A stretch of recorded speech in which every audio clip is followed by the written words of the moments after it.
Hello everybody and welcome to the November 4th, 2023 tornado siren test.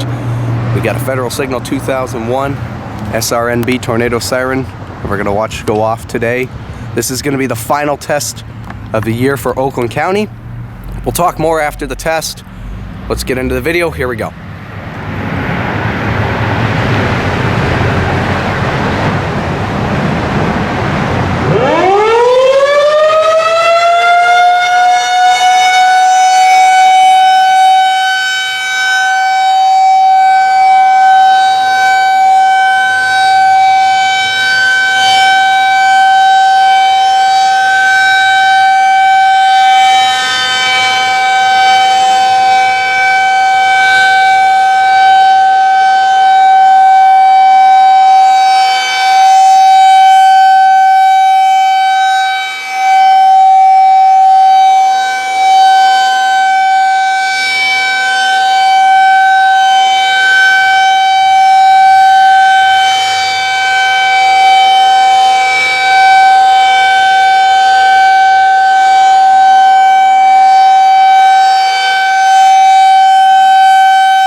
And that's going to conclude the November 2023 monthly tornado siren test and the final test of the year for Oakland County, since they don't test during the winter months like I said earlier. And what better place to go to than Oakland County's county seat, Pontiac, for today's test. We're actually in Pontiac, Michigan for today's tornado siren test. This is actually at a fire station. Ironically, it is one of Waterford Township's fire stations. That's kind of interesting. So if I pan over this way, this over here is Walton Boulevard, and just down there is Baldwin Avenue. So this siren's pretty much located at the crossroads of Baldwin Avenue and Walton Boulevard. And if I zoom in down there, for all my rail fan enthusiasts down there, that's the Canadian National Highway sub. The Lake Orion branch is down there, so not too far away. And if I pan back over here, you can see the tornado signs. So what better way to finish off the year for Oakland County in Pontiac, Michigan, the county seat of Oakland, for this tornado siren test. So I hope you guys enjoyed it. Next month I'm going to try to go out to either Wayne or Monroe County, considering they test all year long, so that way I can get you guys a December test. So hopefully you guys enjoyed the final test of the year for Oakland County Federal Signal 2001 Tornado Siren SRNB here in Pontiac, Michigan. Thanks for watching, guys. We'll see you guys next month for the next tornado siren test.